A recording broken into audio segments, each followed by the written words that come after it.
Hello, welcome to today's video. The purpose of this is to provide the context to the modern monetary system known as the fiat system. If you just came across this follows up on this video titled You Know Nothing About Money. So I recommend watching that first. So as established, money is a market phenomenon. You want to seek money based on the best properties. So as early societies developed, there's primitive forms of money. Eventually this all leads into gold for the reasons of the monetary properties of scarcity, durability. And so the gold exists across millennia. Until the later part of the second millennia, there's globalization. Then the flaws of gold become more apparent and more problematic. So naturally, banking's developed. And one of the key points of banking is that it allows like a bridge built on top of gold to fill in some of the problems. So what banking does is it solves the problem of verifiability, portability, and divisibility. However, it creates a new problem.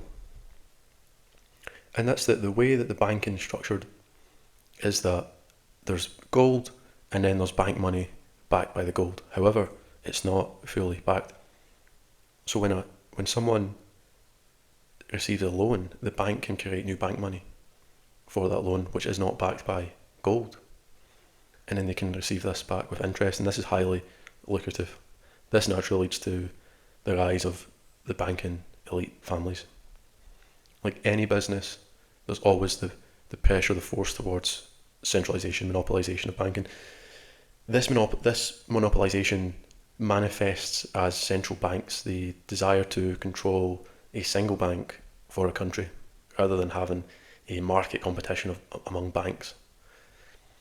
Now, like all forms of monopolisation, it's extremely problematic, and banking in particular is maybe the most ridiculous, problematic type of monopolisation. And so this was well understood as a political issue in the 19th century. It was the core campaign behind the 7th President of the US, Andrew Jackson, and his battle against the central bank of the time, the second bank of the US, President Nicholas Biddle. Very, very difficult and challenging political environment to be in. Andrew Jackson was a victim of an assassination attempt where the attempted assassin, both his pistols misfired and was unsuccessful in assassinating him. However, Andrew in 1936 was successful at abolishing the central bank. However, this is a picture of Jekyll Island. It's an island off the coast of Georgia in the US. So in 1910, there was a group of men who had a secretive meeting on this island. And the purpose of it was to conspire to form a bill to establish a new central bank. And this was attended by major banking figures along with Treasury figure and a senator, Nelson Aldrich. In 1913 this was signed into law and established the Federal Reserve.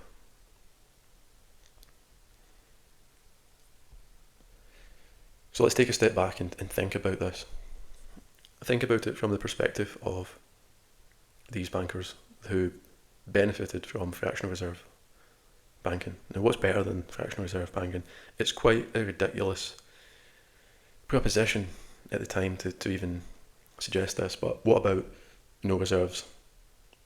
What about having total control of the money and monetary policy?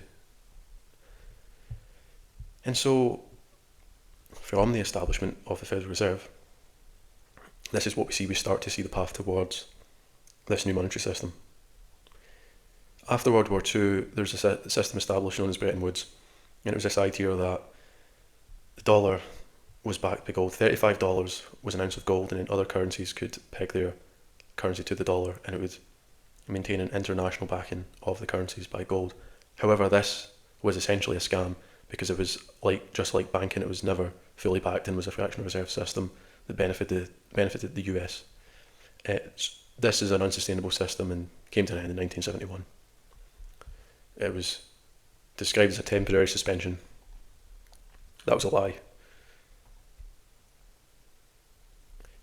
So what this establishes is now the pure fiat system, the fiat standard, and all these currencies now become fiat currencies, meaning that they are just now their own ledger without a backing, and the control of this ledger will be ultimately controlled by the political and central banking system.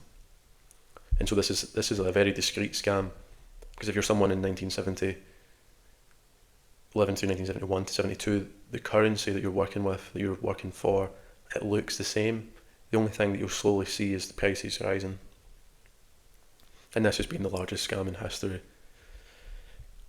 If you think the scam side to this sounds a bit hard to believe, a bit wild sounding, well, think about this administration. This was also the administration who was involved in Laos and Cambodia and Vietnam. And I have to blur these images out for the sake of YouTube. So now you're working in the fiat standard. And so this has been the largest passive wealth drain in history ever. To try and imagine it, imagine if you could go back to 1971 and you were able to steal 99% of the money from 1971. It's quite unimaginable, but this is essentially what's happened over 50 years. Every dollar that's been held has been slowly drained. Every unit of all fiat currencies.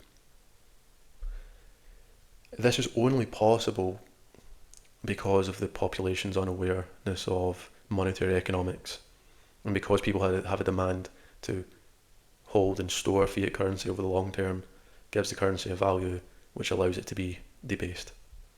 And so 1971, the beginning of the fiat standard, is amazingly illustrated in all of these graphs. This is the US debt. I mean, you can see how the fiat standard changes this. This is the US dollar money supply, M2 definition.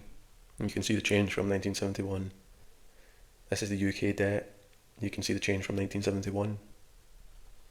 This is house prices, UK, 1971.